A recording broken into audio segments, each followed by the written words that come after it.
Здравейте, скъпи приятели, здравейте, скъпи свети, Божият мир, благословение и спасение да бъде на вас. Днес искам да поговоря относно тема актуална, която засяга и достатъчно хора. Защо Бог допуска зло, защо Бог допуска войни, насилие, грабеж, убийства.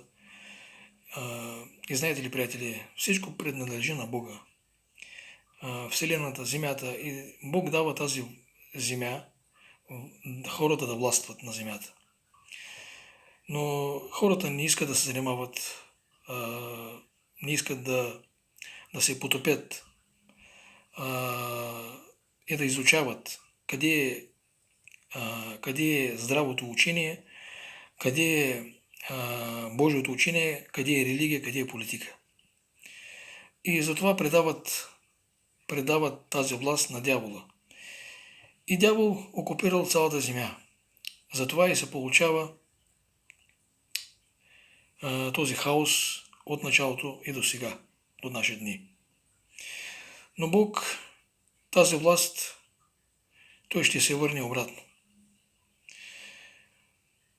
Но казва човек, на мен не ми трябва Бог, на мен не ми трябва религия, на мен не ми трябва политика, на мен не ми трябва църква.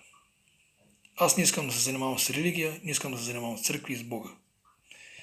Но хората точно и с това се занимават, защото хората се покланят на всякакви идоли, имат в живота, на политици, покланят се на политици, на спортисти, на певци, на писатели, на журналисти.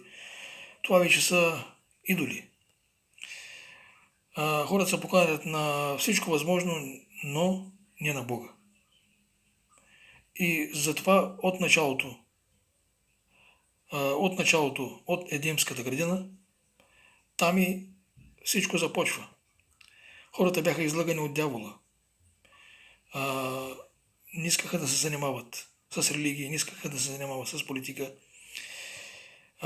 И хората, ако не започнат да изучават, да се потопят къде е правилното учение на Бога, къде е религия, къде е политика, след идването на Антихриста ще бъдат уловени от примката на дявола чрез Антихриста.